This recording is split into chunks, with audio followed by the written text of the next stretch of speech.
State lawmakers could be called back to Capitol Hill over transgender rights in public school bathrooms. Our Cuthbert Langley is with us to explain. Cuthbert, this goes back to a directive issued recently by the White House.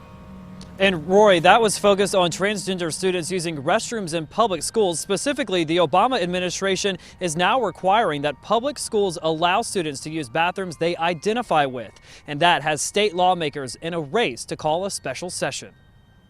That the House has completed its business. April 22nd was supposed to be the last day lawmakers filled these seats this year, but now that could change. This is not a dictatorship. This is a republic. Republican caucus leader Glenn Cassada wants to call lawmakers back in.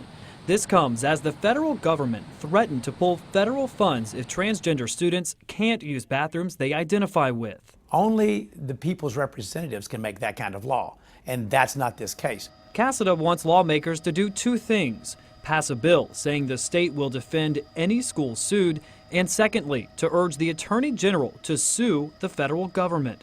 It's time that we stand up to that kind of tyranny from this administration.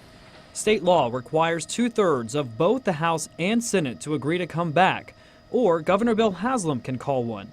Will he? I'll be honest, I'm not certain what the strategy around the special session would be. The governor also doesn't see the need to go to court over these issues. At this point in time, I don't think so, because our schools are continuing to do what they've always done. That's the same reason Representative Susan Lynn pulled her version of the so-called bathroom bill earlier this year.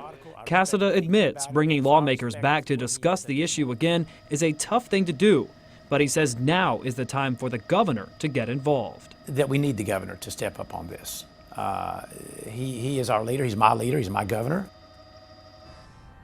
Cassada tells me he's heard from about 1/3 of all House Republicans, and he says the results have been pretty overwhelming. Now, the Attorney General is also entering into this debate. That's because several lawmakers have drafted letters to him asking the state to sue the federal government. You can read his full statement on our website, newschannel5.com. For now, we're live at Bicentennial Park tonight. Cuthbert Langley, News Channel 5.